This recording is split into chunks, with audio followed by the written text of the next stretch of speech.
हरे कृष्णा राधे राधे। आपका स्वागत है आपके अपने चैनल राधा कृष्ण लीला में। आप सभी श्रोताओं का दिन शुभ और मंगलमय हो, इसी मंगल कामना के साथ आज की कथा का शुभारंभ करते हैं। समतापुर नगर में मधुसूदन नामक एक व्यक्ति रहता था। वह बहुत धनवान था। मधुसूदन का विवाह बलरामपुर नगर की सुंदर लड़की संगीता से हुआ था।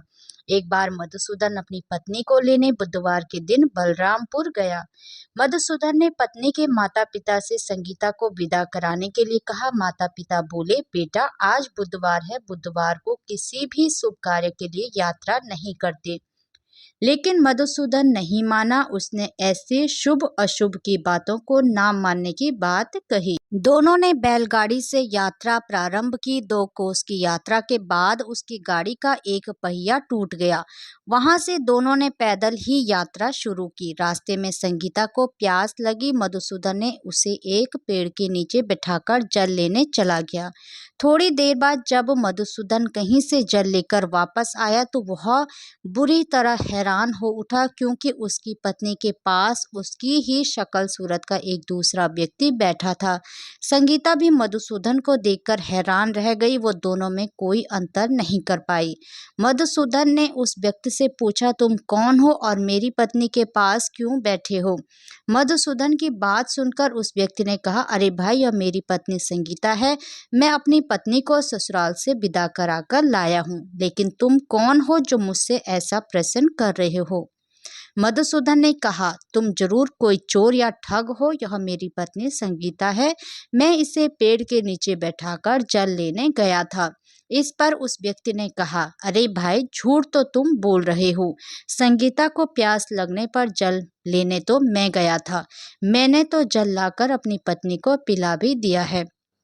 अब तुम चुपचाप यहाँ से चलते बनो, नहीं तो किसी सिपाही को बुलाकर तुम्हें पकड़वा दूंगा।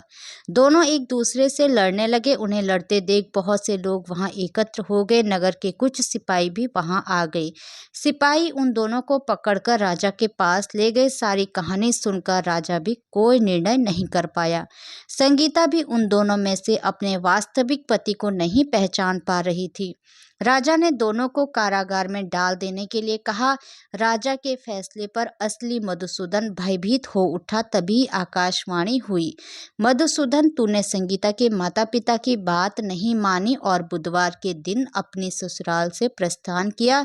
यह सब भगवान बुद्ध देव के प्रकोप से हो रहा है।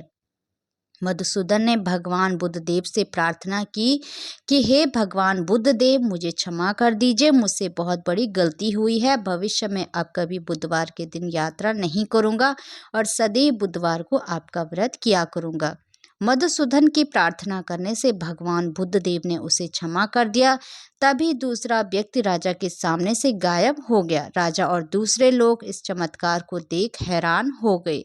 भगवान बुद्ध देव की इस अनुकंपा से राजा ने मधुसूदन और उसकी पत्नी को सम्मान पूर्वक विदा किया।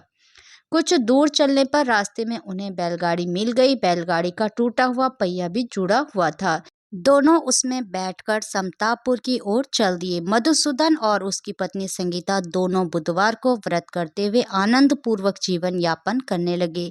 इस तरह भगवान बुद्ध देव की कृपा से उनके यहाँ खुशियां बरसने लगी। इस तरह जो स्त्री पुरुष विधिवत बुधवार का व्रत करके व्रत कथा को सुनते हैं, भगवान बुद्ध देव उनकी सभी कष्ट दूर करते हैं।